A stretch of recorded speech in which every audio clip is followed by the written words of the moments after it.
The bones lay in the canyon, bleached white by an unforgiving sun, the remnants of a forgotten army. Time had erased their names and their deeds. No mourners wept for them, no monuments stood.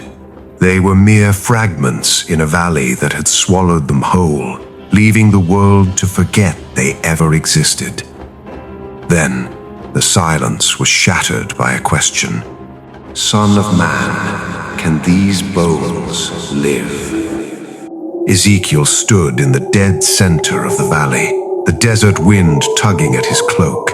He scanned the horizon of devastation. He knelt and picked up a rib bone. It was brittle and hollow, crumbling into chalky dust beneath his thumb. A few feet away, a shattered skull stared blankly at the sky. This was not just a graveyard, it was a military disaster. Centuries ago, these men had formed an iron shield wall. They had banners, spears, and names, but when the enemy lines crashed through them, the wall shattered. Panic followed, absolute and brutal. Men were cut down, their cries swallowed by the roar of invaders. They were left to the vultures and the baking heat until only calcium remained. Nothing moved, nothing breathed. The question pressed against Ezekiel's chest, can these bones live? He swallowed hard, the dry air burning his throat. He knew loss. He had watched Jerusalem burn. He had seen the black smoke turn the sun into a shadow and witnessed the Babylonian soldiers pour through the city gates like a flood. He had watched families torn apart, children separated from mothers, fathers dragged away in chains. He had watched the holy temple, the pride of Israel, consumed by fire until the gold melted into the dirt.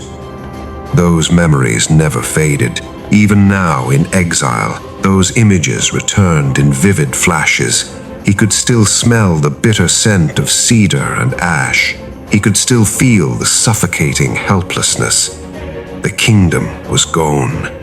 Now he and his people lived as refugees in squalid shelters along the canals of Babylon. The contrast was a daily torment. Miles from their camps rose the opulent walls of Babylon, covered in blue bricks and gold reliefs of lions and dragons. The temples of Marduk scraped the heavens, a constant declaration that Babylon's gods had won and Israel's God had failed. While the conquerors feasted, the captives dug ditches, their spirits spent. Many had stopped believing, many had stopped hoping.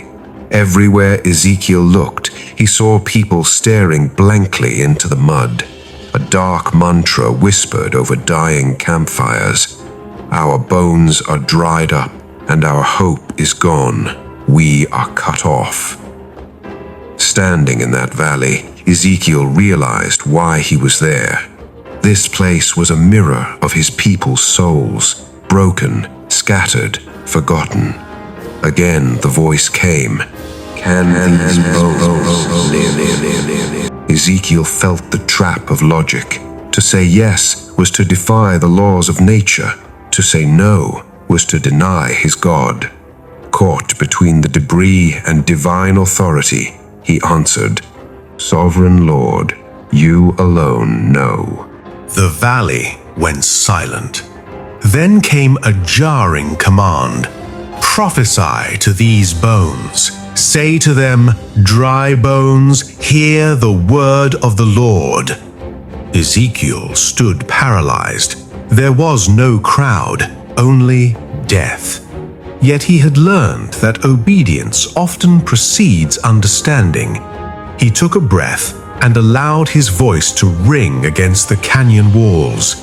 Dry bones, hear the word of the Lord.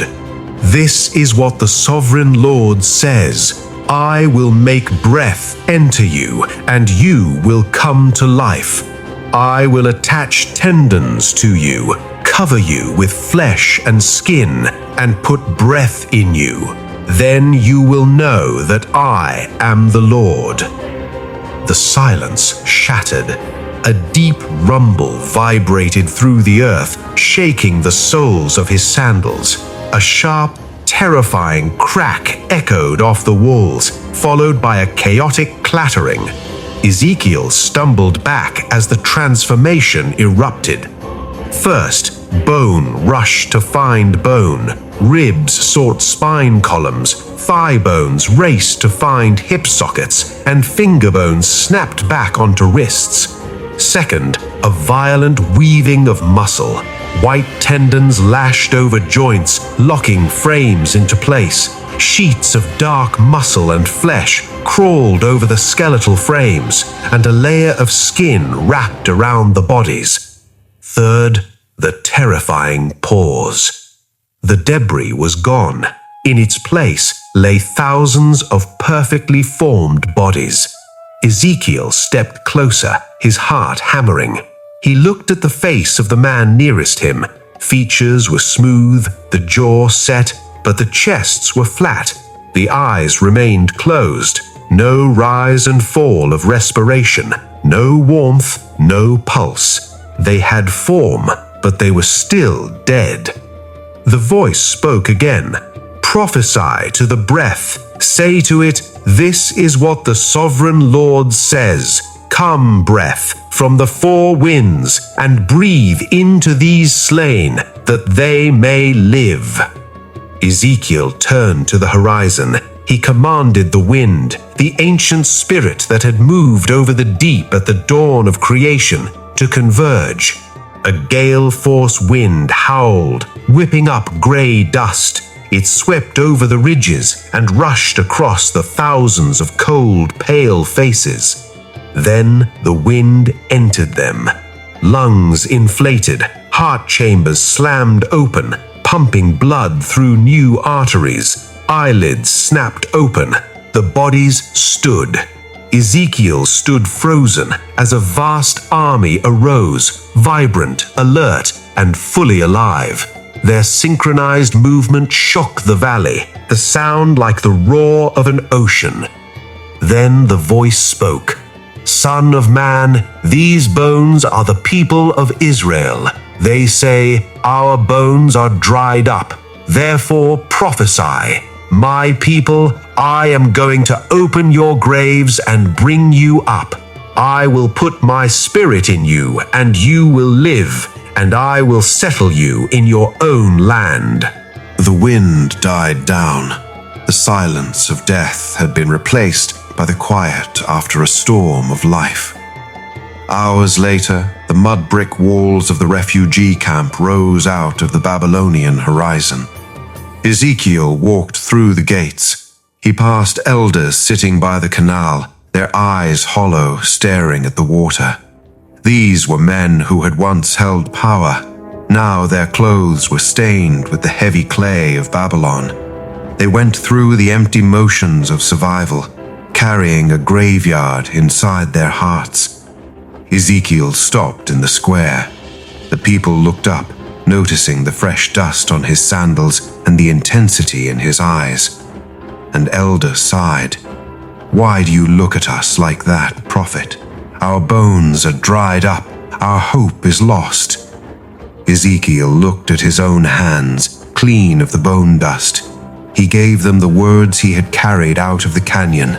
"The sovereign Lord says this, I am going to open your graves. I am going to pull you out of the ground where you have buried your faith, and I will put my spirit within you, and you will live." The words didn't change the gray sky. The imperial guards didn't vanish. For a long moment, nobody spoke. Then, in the back of the crowd, an old woman lifted her head. She looked at Ezekiel, and her shoulders relaxed, her chest rising with a deep, steady breath. Ezekiel walked toward his shelter. He still lived in exile. The temple was still ash. Nothing on the outside had changed, but he carried something new.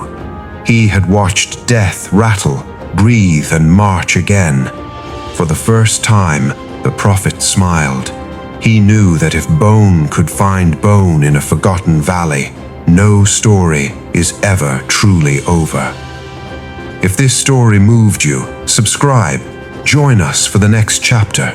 Let's keep uncovering the moments that changed everything. Believe.